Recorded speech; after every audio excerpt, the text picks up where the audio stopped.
nibura umuntu mukuru udafite ikibazo cy'ingingo agomba kuba afite amagufa 206.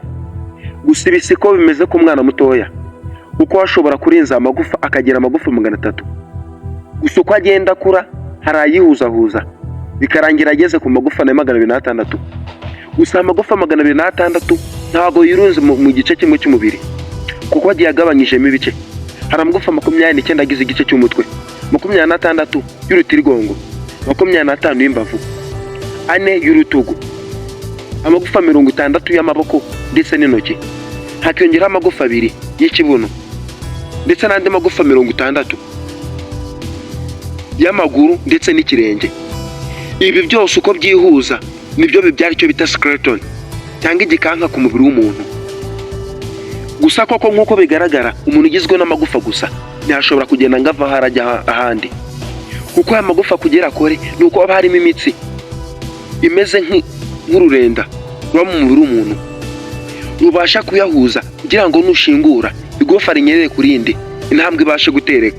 Kuko niwitegereza nk'ahantu babaza itungo cyangwa waguze inyama z'igufa, hagati y'igufa rimwe n'irindi haba harimo imitsi imeze nk'inyama ariko ikanjagurika, utabasha kurya ngo uhite ushona bikunde.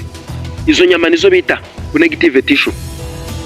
Gusa nko ku magufa agize ukuguru kwacu, nureba ku kuguru inyuma hari imitsi abantu benshi bakunze kwita imbwana. Kugira ngo ushingure hari imitsi y'imbere ku kuguru bita flexor muscle, hakaba n'indi inyuma bita extensor muscle.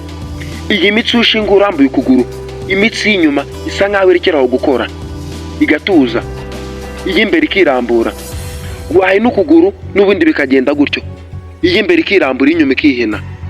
Ibyo nibyo byemera ku muntu ko yashingura ukuguru akawukuraho ava akajya ahandi. Icyo nicyo bita locomotion. Nge ndi Honore, iyi nimenya byimbitse. Iki kiganiro ndakubwira ko ari ingenzi kuri wowe. Gusa amagufa nk'uko tuyafata dushaka kuba tuyaha agaciro kadahwanye n'uko koko akora. Aya magufa kugira ngo akore bisaba imyunyu ngugu itari myinshi kandi itanahenze igaragara mu biryo turya. Harimo imyunyu ngugu bita phosphorus. Iki ni ikinyabutabire kiboneka mu byo turya.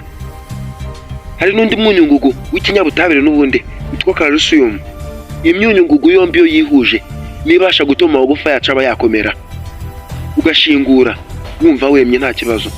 Nge ndi Honore, ndabakunda cyane. Ciao.